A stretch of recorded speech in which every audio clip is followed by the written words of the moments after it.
اب آتے ہیں آیت نمبر 29 کی طرف. اللہ پاک فرماتا ہے یا ایھا الذین آمنوا لا تأکلوا اموالکم بینکم بالباطل الا ان تکون تجارۃ عن تراض منکم ولا تقتلوا انفسکم ان اللہ کان بکم رحیما. یا ایھا الذین آمنوا، اے ایمان والو، لا تأکلوا اموالکم بینکم بالباطل، کہ نہ کھاؤ اپنے مال آپس میں ناجائز طریقے سے. اے ایمان والو، باطل طریقے سے آپس میں ایک دوسرے کے مال کو نہ کھاؤ. نکاح کے ذریعے نفس میں تصرف کی وضاحت کے بعد اب مال میں تصرف کا شرعی طریقہ بیان کیا جا رہا ہے. اس آیت میں باطل طریقے سے مراد وہ طریقہ ہے جس سے مال حاصل کرنا شریعت نے حرام قرار دے دیا ہے، جیسے سود، چوری، جوئے کے ذریعے مال حاصل کرنا، جھوٹی قسم کھا کے مال بیچنا، جھوٹی وکالت کرنا، خیانت کرنا اور لوگوں کے مال کو غصب کر کے اسے حاصل کرنا، یا حرام کاموں کو اختیار کر کے اجرت حاصل کرنا. یہ تمام چیزیں باطل کے اندر شامل ہیں. یوں ہی اپنا مال باطل طریقے سے کھانا یعنی گناہ اور نافرمانی میں خرچ کرنا، یہ بھی اس میں داخل ہے. اسی طرح سے رشوت کا لین دین کرنا، اپنے مال کو بیچتے وقت ڈنڈی مارنا، ملاوٹ کرنا، قرض دبا لینا، ڈاکے ڈالنا، بھتہ خوری کرنا اور پرچیاں بھیج کر لوگوں کو ہراساں کر کے ان سے مال وصول کرنا بھی اس حکم میں شامل ہے. اور اللہ تبارک و تعالی نے ان تمام چیزوں سے منع فرما دیا، اس آیت کے تحت بھی اور دیگر آیات اور احادیث کے تحت بھی. دراصل کسب حلال، حلال کو کمانے پر، حلال مال کمانے پر جتنا زور قرآن مجید نے دیا ہے اتنا کسی بھی مذہب میں نہیں دیا گیا. اور یہاں پر جو الفاظ اللہ رب العزت نے بیان فرمائے وہ بھی بڑے غور طلب ہیں. اللہ نے فرمایا اے ایمان والو لا تأکلوا اموالکم، اے ایمان والو اپنا مال نہ کھاؤ، باطل طریقے سے اپنا مال نہ کھاؤ. بتانا مقصود یہ ہے کہ امت کے کسی فرد کا مال پرایا مال نہیں ہے بلکہ اپنا ہی مال ہے. اس میں ناجائز تصرف کرنا، دھوکہ فریب سے اس کو ہڑپ کرنا، اپنے آپ سے ہی دھوکہ کرنا ہے. انسان اگر مسلمان ملت مسلمہ امت وحدہ کی سوچ رکھے تو اسے یہ بات سمجھ میں آئے کہ اگر میں کسی دوسرے مسلمان بھائی سے دھوکہ کروں گا، مالی معاملات میں اس کے ساتھ خیانت کروں گا، تو یہ اس کا نقصان ملت مسلمہ کو ہی ہوگا، اسلامی معاشرے کو ہی اس کا نقصان ہوگا. تو اللہ تبارک و تعالیٰ نے انہی چیزوں کو مد نظر رکھتے ہوئے الفاظ میں اس طرح سے فرمایا کہ لا تأکلوا اموالکم، تم اپنے مالوں میں باطل طریقے سے نہ کھاؤ. الا ان تکون تجارۃ عن تراض منکم، ایک دوسرے کا مال کو باطل طریقے سے نہ کھاؤ مگر یہ کہ تجارت ہو تمہاری باہمی رضامندی سے.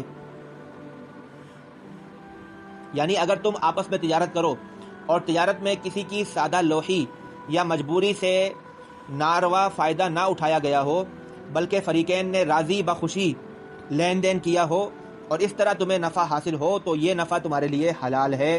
ان تراض منکم کے جو الفاظ ہیں وہ اس بات کی وضاحت کر رہے ہیں کہ ناجائز منافع خوری نہ ہو، کسی کی مجبوری سے فائدہ نہ اٹھایا گیا ہو بلکہ رضامندی کے ساتھ معاملہ طے پایا ہو، تو اس صورت میں جو نفع حاصل ہو اس نفع کو حاصل کرنے میں کوئی حرج نہیں ہے اور وہ حلال ہے اور پاکیزہ ہے.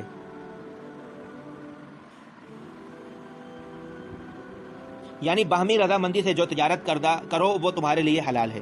باہمی رضامندی کی کیسے معلوم ہوا کہ خرید و فروخت کی وہ تمام صورتیں جن میں فریقین کی رضامندی نہ ہو وہ درست نہیں ہیں. جیسے اکثر ضبط شدہ چیزوں کی نیلامی کرنا اور اس میں مالک کی رضامندی کا نہ ہونا.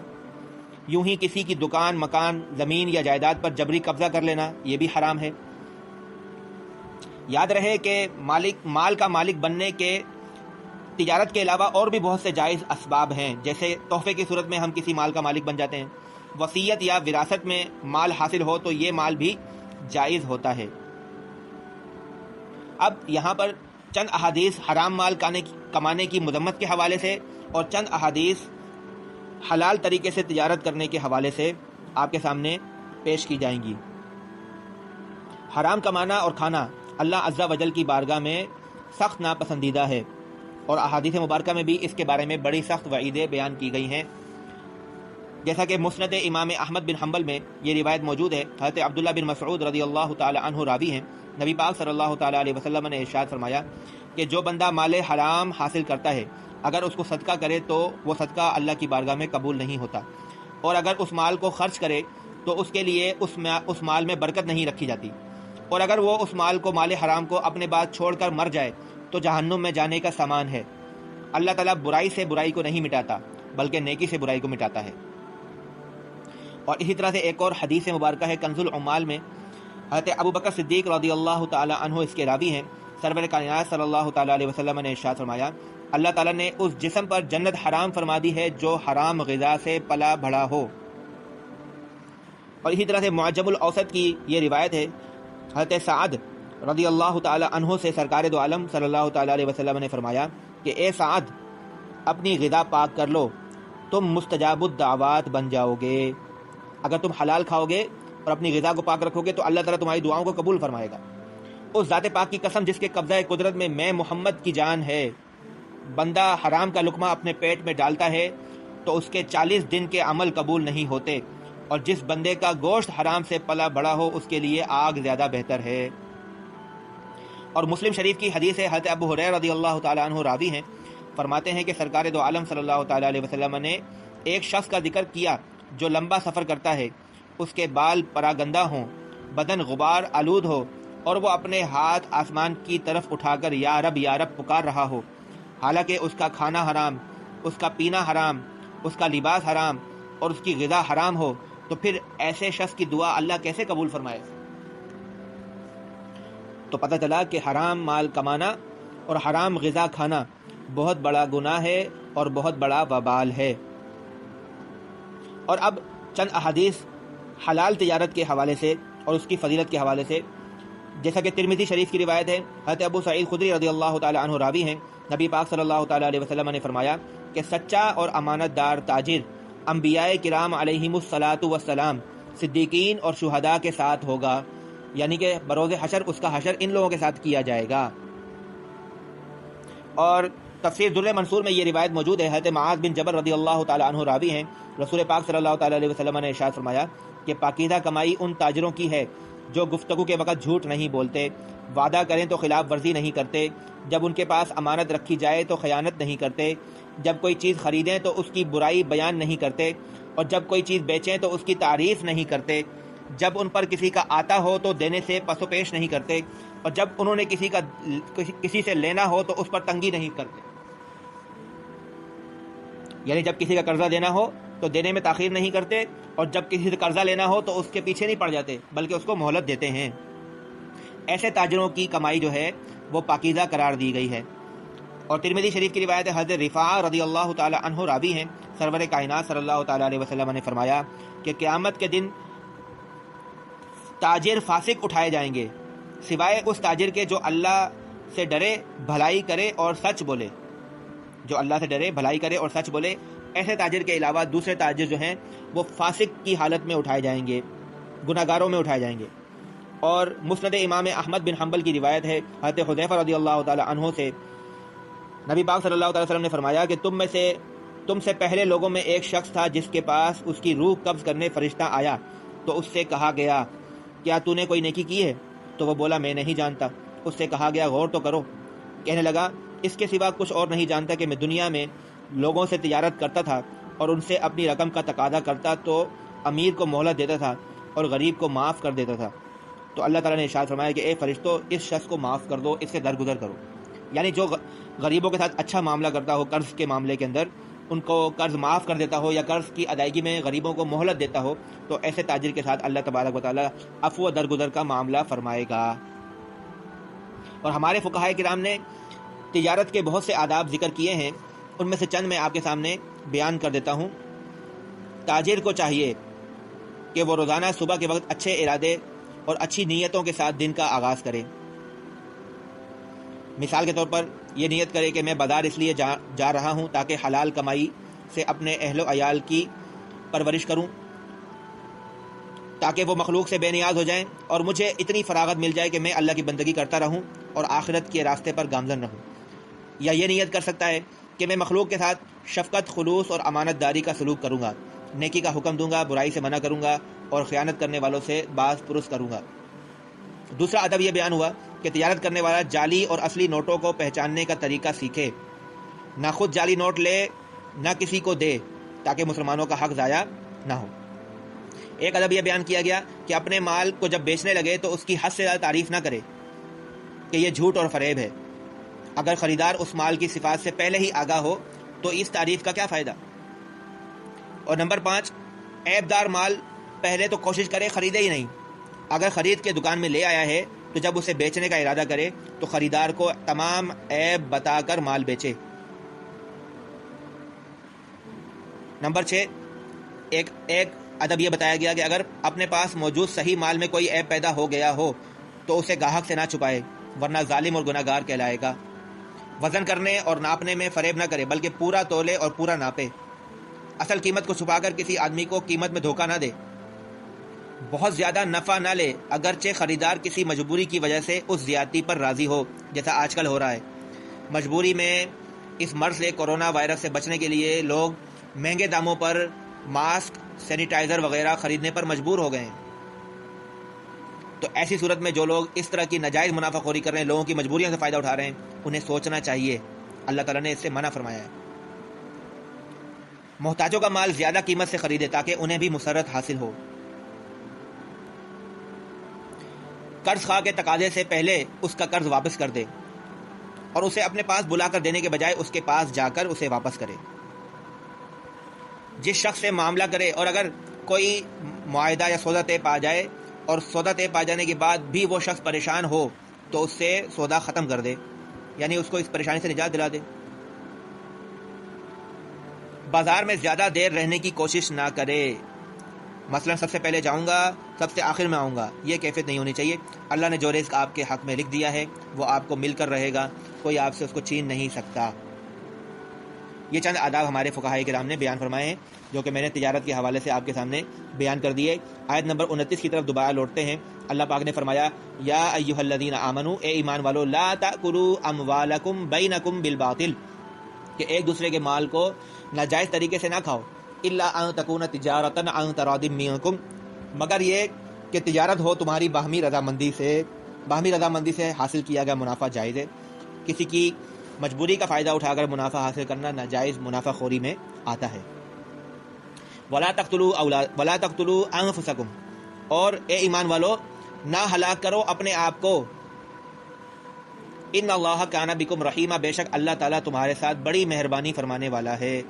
اب آیت کا یہ جو حصہ ہے ولا تقتلوا انفسکم، اس میں خودکشی کی ممانعت کا ذکر کیا گیا. اور خود کو ہلاک کرنے کی بہت سی صورتیں ہیں جن میں 4 صورتیں یہاں بیان کی جائیں گی.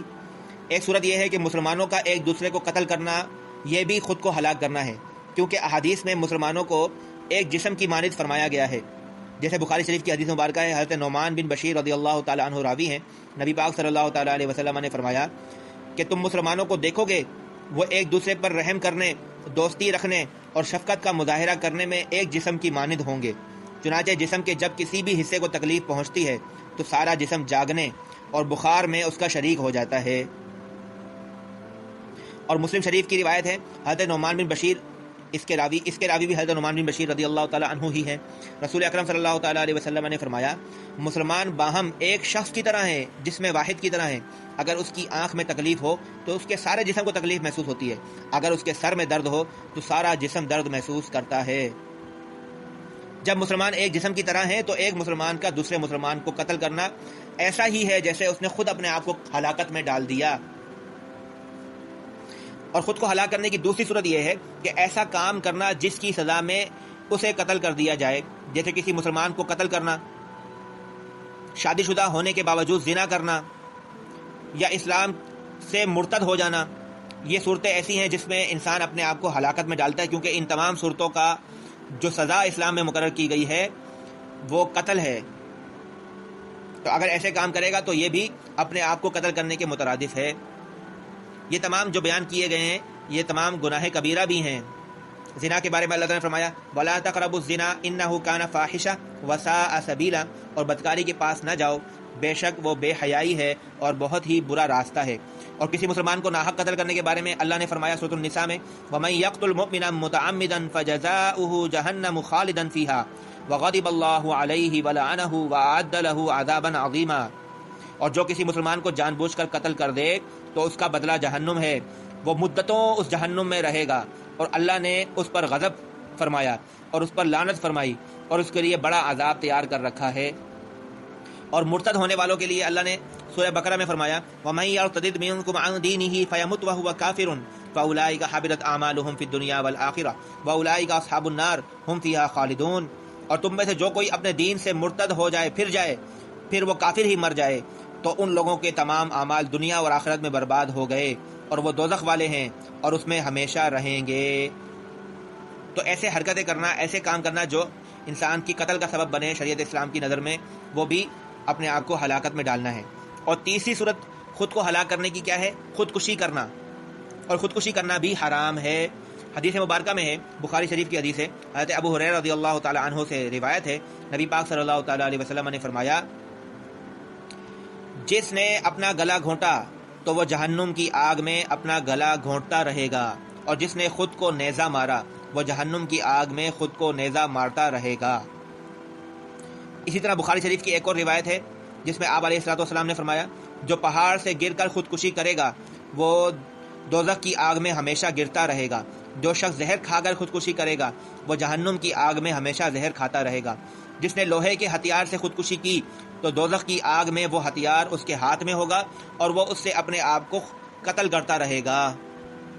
تو خودکشی کرنا یہ بھی اسلام کے اندر بہت بڑا حرام ہے اور اس کا بہت بڑا گناہ بیان کی۔ اور ہمارے فقہائے کرام نے در مختار اٹھا کے دیکھ لیں، ہمارے فقہائے کرام نے یہ مسئلہ بیان کیا ہے جس نے خود کو قتل کر لیا، خواہ جان بوجھ کر قتل کیا، خودکشی کی ہو، اس کو غسل دیا جائے گا اور اس پر نماز جنازہ بھی پڑھی جائے گی، اور اسی حکم پر فتویٰ ہے۔